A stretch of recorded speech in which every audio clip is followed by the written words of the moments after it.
নমস্কার, পুনরায় আপনাদের সামনে পণ্ডিত আচার্য মিঠুন শাস্ত্রী তারা ভৈরব একটি নতুন ধর্মীয় তত্ত্বকে কেন্দ্র করে, যেই ধর্মীয় তত্ত্বটা এখন আর অন্য কোনো বিষয় তো নয়, শুধুমাত্র শিবরাত্রি এবং মহাদেবকে ঘিরেই।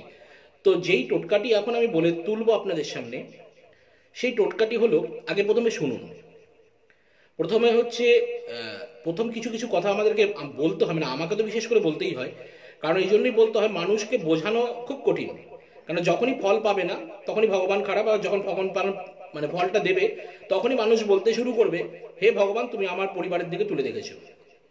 অর্থাৎ এরকমই ঘটনাটা, কোন একটা ছেলে পাশ করে গেল, তখন সরস্বতী মার আদরটা যেন বেড়ে যায়, আর যেই ফেল করে গেল, মা এই তো করলে তুমি, খাও আর তোমাকে ভোগ দেবো না।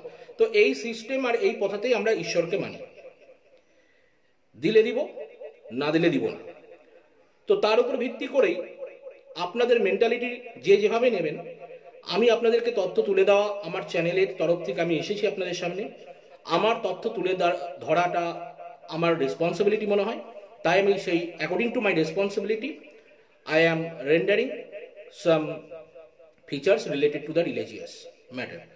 তো সেই সূত্র অনুসারে শিবরাত্রির দিন নানাবিধ গ্রহ দশা এবং গ্রহের সমস্ত নেগেটিভ ইনফ্লুয়েন্সকে নালিফাই করার জন্য বা সম্পূর্ণ অ্যাবেট করার জন্য, to abate the malefic influence of the planetary combination in one's kundli and in one's life যদি করতে চান, তাহলে আপনারা শিবরাত্রির দিন একটি বেলগাছ শিব মন্দিরের পাশে বা আশেপাশে, যেই জায়গাটা সুস্থ সবল মনে হবে লাগানোর মতো জায়গা শুনে নিয়ে, যে ওখানে যাতে অবস্ট্রাগল কারো না হয়, সেই রকম জায়গায় যদি স্থাপন করতে পারেন, যদি বেলগাছ লাগাতে পারেন, তাহলে অশুভ গ্রহের দশা এবং দুর্ভাগ্য নাশ হয়, এ কথা রুদ্রিতে বলা আছে।